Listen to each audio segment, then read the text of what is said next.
বন্ধুরা আজ আমরা কথা বলবো আমাদের পর্তুলিকা গাছের পরিচর্যা নিয়ে। তোমাদের পর্তুলিকা গাছগুলি যদি সঠিকভাবে বৃদ্ধি না হয়, তোমাদের পর্তুলিকা গাছ থেকে যদি সঠিকভাবে ফুল না আসে, তাহলে তার পেছনে কোন কোন কারণগুলি আছে, এর পাশাপাশি কোন কোন সমস্যার ফলে আমাদের পর্তুলিকা গাছগুলি বৃদ্ধি হয় কিন্তু গাছের মধ্যে ফুল আসতে চায় না, আজকে এই সব বিষয়গুলি জানবো বন্ধুরা এই ভিডিওতে।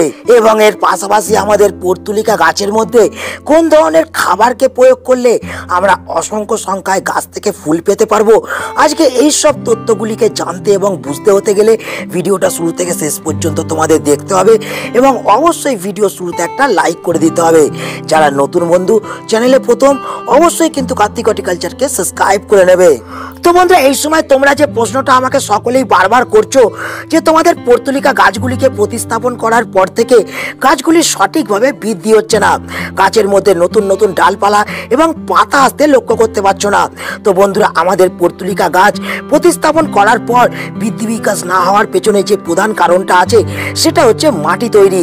তো আমাদের যেটা করতে হবে, আমাদের পর্তুলিকা গাছের জন্য একটা হালকা বেলে দোআঁশ মাটিকে তৈরি করতে হবে।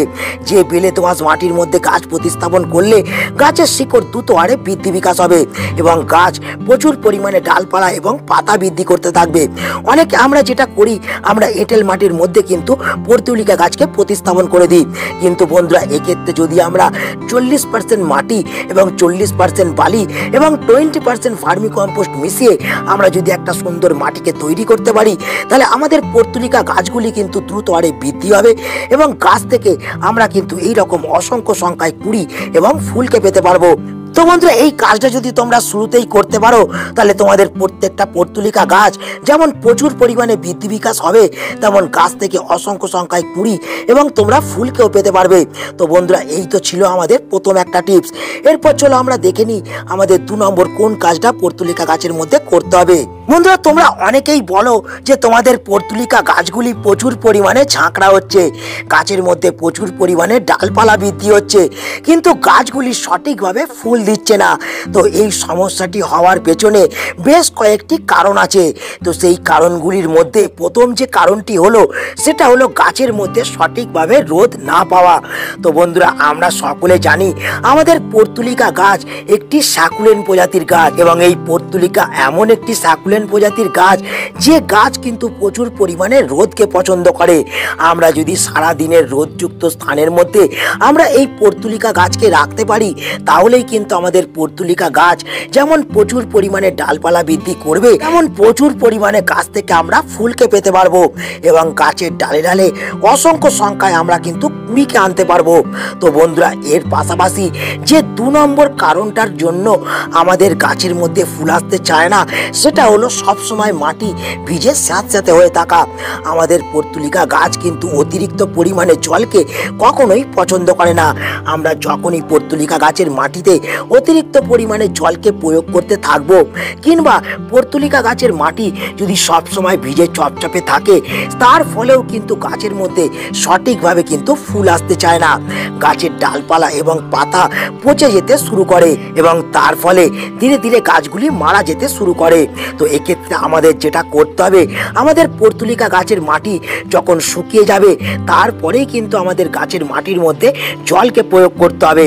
যেমন আমরা অতিরিক্ত পরিমাণে পর্তুলিকা গাছের মাটিতে জল প্রয়োগ করতে পারবো না, তেমন কম জলকেও এই পর্তুলিকা গাছের মাটিতে প্রয়োগ করা যাবে না। আমাদের কিন্তু গ্রীষ্ম থেকে শুরু করে শীতের শুরু পর্যন্ত আমাদের পর্তুলিকা গাছের মাটিতে খুব বুঝে বুঝে জলকে প্রয়োগ করতে হবে, তবেই কিন্তু গাছগুলো আমাদের প্রচুর পরিমাণে যেমন ফুল দেবে, তেমন গাছগুলিতে প্রচুর পরিমাণে আমরা কুড়িকে আনতে পারবো। তো এর পাশাপাশি আমাদের পর্তুলিকা গাছের মধ্যে সঠিকভাবে ফুল না আসার 3 নম্বর কারণটি হলো পুষ্টির অভাব।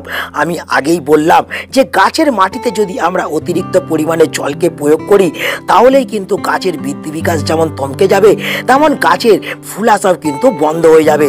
এর কারণ আমরা যখনই গাছের মাটিতে প্রচুর পরিমাণে জলকে প্রয়োগ করব, তখনই কিন্তু আমাদের গাছগুলি মাটি থেকে তার তার প্রয়োজনীয় পুষ্টিমূলকে ইনটেক করতে পারবে না। তার ফলে গাছের মধ্যে খাবারের অভাব লক্ষ্য করা যাবে এবং ধীরে ধীরে গাছগুলি কিন্তু দুর্বল হয়ে পড়বে, গাছের মধ্যে ফুল আসা কিন্তু বন্ধ হয়ে যাবে। তো এই 3 নম্বর কাজটিকেও তোমাদের কিন্তু খুবই গুরুত্বপূর্ণভাবে মেনে চলতে হবে। তো বন্ধুরা, এই তো ছিল আমাদের 2 নম্বর একটি কাজ। তো এরপর চলো আমরা দেখে নিই 3 নম্বর কোন কাজটা এই সময় আমাদের পর্তুলিকা গাছের মধ্যে করতে হবে। তো বন্ধুরা, এরপর যে 3 নম্বর বিষয়টাকে নিয়ে আমরা কথা বলবো সেটা হচ্ছে, তোমরা আমাকে এই সময় অনেকেই বলছো যে তোমাদের পর্তুলিকা গাছের মধ্যে একবার ফুল আসার পরে আর দ্বিতীয়বার গাছ থেকে ফুল আসছে না, গাছের মধ্যে নতুন নতুন কুড়ির জন্ম হচ্ছে না। তো এই সমস্যা থেকে আমরা কিভাবে মুক্তি পেতে পারবো? তো বন্ধুরা, এই সমস্যাটি হওয়ার কারণ আমাদের গাছের মধ্যে এই রকম শুকনো ফুল থেকে যাওয়া। তো এই কাজটাকে যদি আমরা সময়ে সময়ে করতে পারি, আমাদের পর্তুলিকা গাছগুলি যেমন আবার ফুলে ভরে উঠবে, তেমন প্রত্যেকটা পর্তুলিকা গাছ থেকে আবার আমরা নতুন করে কুড়িকে পেতে পারবো। তো বন্ধুরা, এরপর যে 4 নম্বর বিষয়টাকে নিয়ে আমরা কথা বলবো সেটা হচ্ছে আমাদের পর্তুলিকা গাছের পাতা হলুদ হয়ে এবং সাদা হয়ে ঝরে পড়া। তোমরা অনেকেই বলছো যে তোমাদের গাছের পাতাগুলো এই রকম হলুদ হয়ে কিংবা সাদা হয়ে গাছ থেকে আস্তে আস্তে ঝরে যাচ্ছে।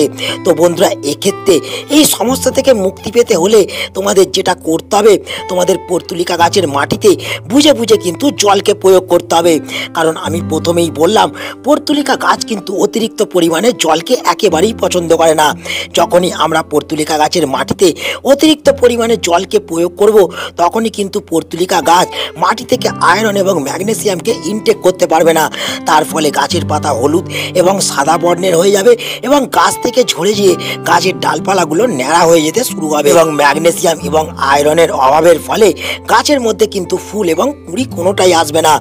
তো বন্ধুরা, এই 4টি পরিচর্যা করার পরেও যদি তোমাদের কাছে ফুল না আসে, তাহলে যে কাজটাকে তোমাদের করতে হবে সেটা হচ্ছে পর্তুলিকা গাছের মধ্যে তোমাদের কিন্তু সঠিক একটা খাবারকে প্রয়োগ করতে হবে। তো কোন ধরনের খাবারকে আমরা প্রয়োগ করব? তো বন্ধুরা, আজকে এই ভিডিওতে আমি কিন্তু 2 ধরনের খাবারকে প্রয়োগ করা দেখাবো। এই 2টি খাবারের মধ্যে যে কোনো একটি খাবারই তোমাদের পর্তুলিকা গাছে যেমন প্রচুর পরিমাণে কুড়ি আনবে, তেমন প্রত্যেকটা পর্তুলিকা গাছকে তোমাদের কিন্তু প্রচুর পরিমাণে ঝাঁকড়া করে তুলবে। তো চলো কোন কোন খাবারকে এই সময় আমাদের পর্তুলিকা গাছের মধ্যে প্রয়োগ করতে হবে সেটা আমরা দেখে নিই। এই সময় আমাদের যে খাবারটাকে পর্তুলিকা গাছের জন্য প্রথম নিতে হবে সেটা হচ্ছে এটা। তো এই জিনিসটা হচ্ছে বন্ধুরা ডিএপি, যাকে আমরা ডাই অ্যামোনিয়াম ফসফেট বলে থাকি। যে কোনো ফার্টিলাইজারের দোকান থেকে আমরা কিন্তু এটাকে অতি সহজে সংগ্রহ করতে পারবো। তো এখানে তোমরা দেখতে পাচ্ছ আমি 20 থেকে 25টা দানা আমি কিন্তু ডিএপির এখানে ব্যবহার করেছি। এবং এক্ষেত্রে এই ডিএপিটাকে নিয়ে আমাদের যেটা করতে হবে, আমরা এরকম 500 ml জল নেবো এবং 500 ml জলের মধ্যে এই ডিএপি সারটাকে আমরা কিন্তু দিয়ে দেবো এবং কিছুক্ষণ এই ডিএপি সারটা রেখে দিলেই জলের মধ্যে কিন্তু বন্ধুরা সুন্দরভাবে মিক্স হয়ে যাবে। এরপর এই ডিএপি সারের সঙ্গে আমাদের যেটা নিতে হবে সেটা হচ্ছে বন্ধুরা বায়োভিটা এক্স। এই বায়োভিটা এক্স এর বদলে তোমরা যে কোনো রাসায়নিক অনুখাদ্যকে ব্যবহার করতে পারো, কিংবা তোমরা সি উইডসকেও এখানে কিন্তু ব্যবহার করতে পারো। তো এখানে তোমরা দেখতে পাচ্ছ আমি কিন্তু বায়োভিটা এক্স কে হাফ চামচ নিয়ে নিয়েছি এই 500 ml জলের জন্য। তো এখানে তোমরা দেখো আমি বায়োভিটা এক্স কে জলের মধ্যে প্রয়োগ করে দিলাম এবং সুন্দরভাবে আমরা কিন্তু জলটা কিছুক্ষণ নাড়তে থাকবো। এইভাবে কিছুক্ষণ যদি নাড়তে থাকি, তাহলে অতি সহজে এই 2টি উপকরণ আমাদের জলের মধ্যে যেমন মিশে যাবে, তেমন এই জলটাকে আমরা কিন্তু প্রত্যেকটা পর্তুলিকা গাছের মধ্যে প্রয়োগ করতে পারবো। তো কতটা পরিমাণে প্রয়োগ করব? তো বন্ধুরা, এখানে তোমরা দেখতে পাচ্ছ আমি কিন্তু ডিএপি এবং সি উইডস দিয়ে তৈরি করা যে সুন্দর লিকুইড ফার্টিলাইজারটা নিয়ে কিন্তু চলে এসেছি।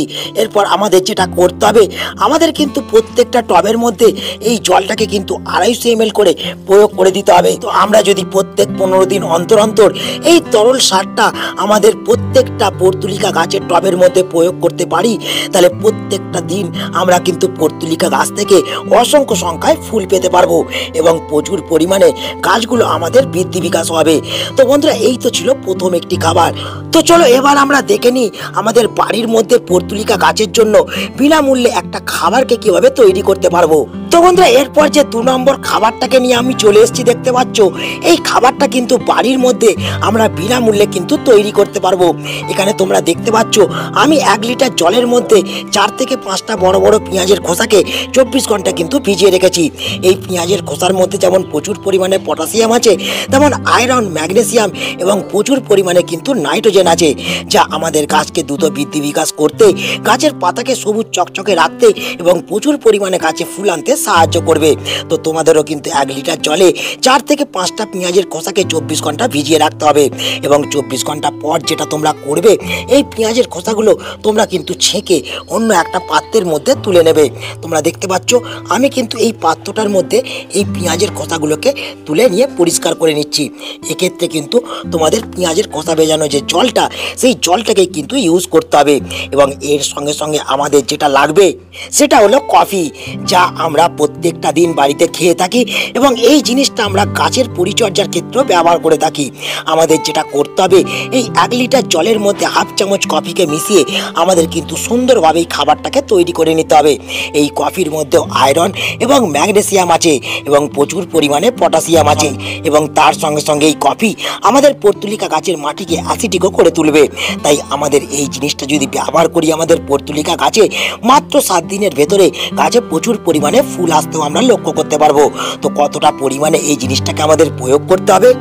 তো বন্ধুরা, এই ঘরোয়া সারটিকে আমাদের পর্তুলিকা গাছের মধ্যে প্রত্যেক 15 দিন অন্তর অন্তর আমাদের কিন্তু 250 ml করে প্রয়োগ করে দিতে হবে।